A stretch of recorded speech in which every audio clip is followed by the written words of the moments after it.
السلام عليكم، مرحبا بكم في مسلسل جديد رحلة العمر. مسلسل شيق وجميل جدا اللي غادي نكتشفوا من خلاله بزاف ديال الظواهر اللي كنعيشوها في المجتمع المغربي، وغادي يسلط الضوء على ديور العجزة اللي بزاف ديال الناس ولاو كيصيفطوا والديهم لتما بواحد الطريقة اللي هي خايبة بزاف. ومازال غادي نشوفوا شنو هما الأحداث الرئيسية اللي كيتمحور عليهم المسلسل.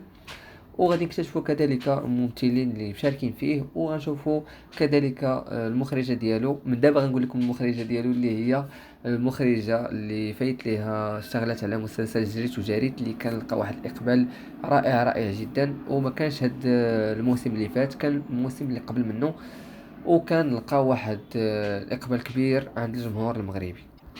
مخرجة المسلسل لميس خيرات. ودابا غادي ندوزو الممثلين اللي كاينين في هذا المسلسل. منهم كاينين فنانة اللي غابوا على الساحة سنوات وسنوات وعاودوا رجعوا في هذا المسلسل هذا. من بين هاد الممثلات اللي غبروا هي ملكة العماري، مصطفى الزعري، وكذلك أحمد الناجي، ورشيدة منار، وزهور سليماني، وحسن فولان، وفضيلة بن موسى، والفنانة الكبيرة راوية، وكذلك طارق البخاري، وغيتا برادة، والرابر عبد العزيز وانزا. غيتا برادة وعبد العزيز وانزا فايت ليهم اشتغلوا في مسلسل اللي كان داز في هذا رمضان هذا اللي فات، جوجو، واللي كانت دايره الدور ديال راجل، وكانت كتحاول تبين ليه بلي هي غادي توقف معاه وتعاون، ولكن هي كانت كتبغيه بزاف.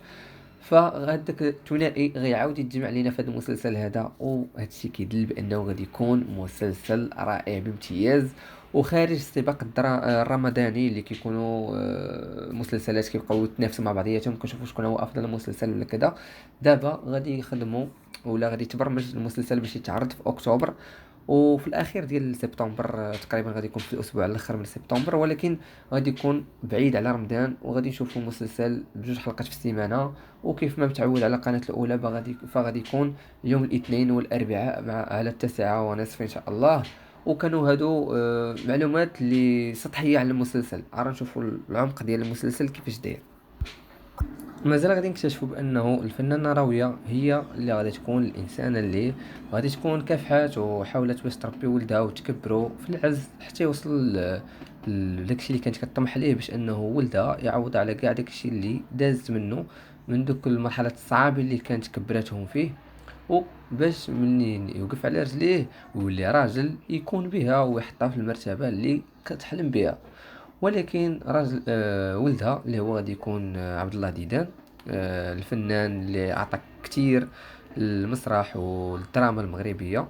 داكشي علاش ولينا كنشوفوه في المسلسلات الاخيره ولا كيبان بقوه، حيت اصلا ممثل اللي غيقدر يعطيك جميع الادوار بكل سلاسه، ومن دور لدور كيبان لك كاين تغيير بزاف، لا على مستوى الشكلي لا على المهم كيعطي للشخصيات بزاف ديال الدقه والاحترافيه. ديك الشيء اللي كنشوفوه بزاف ديال الاعمال، واللي فايت مشي في عبد الله ديدان في المسلسلات الاخرين غيأكد لكم باللي بصح بزاف ديال الشخصيات لعبهم، ولكن ماشي كاملين كانوا مونوطون ولا متكررين، لا بالعكس كل شخصيه وكيقدمها كما يجب.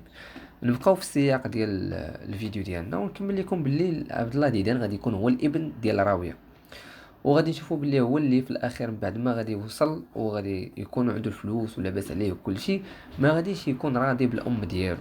وخصوصا اللي غادي تحكر في هادشي هي الزوجه ديال عبد الله ديدان، اللي غتبقى تخلق المشاكل ما بين عبد الله ديدان والام ديالو، وغادي تبدا تقول لي باللي هو عبد الله ديدان طايح في ديك السيده اللي مزوج بها، طايح فيها بزاف وكيسمع ليها، واي حاجه قالتها ليه كيديرها. فغتبقى تحكر على هاد النقطه ديال الام ديالو، حتى ما غاديش يلقى الحل من غير انه يصيفط لدار العجزه، وغادي يبقى واخا في دار العجزه غيبقى يصيفط لها الفلوس وكل شيء. ولكن هادشي ما كانتش باغيه راويه نهائيا، وداكشي علاش هي ما ديهاش فيه وما بقاتش كتحملو. طاح من عينيها، ولا كيجيو كيعطيها الفلوس كاع وهي ما مسوقاش ليهم. هادشي اللي كنعطيكم الفعل. اما في المسلسل هادشي غادي يبدا يبان بالتدريج بانه غادي ينوض وما غاديش يبغي يبان مسخوط الوالدين من الدقه الاولى.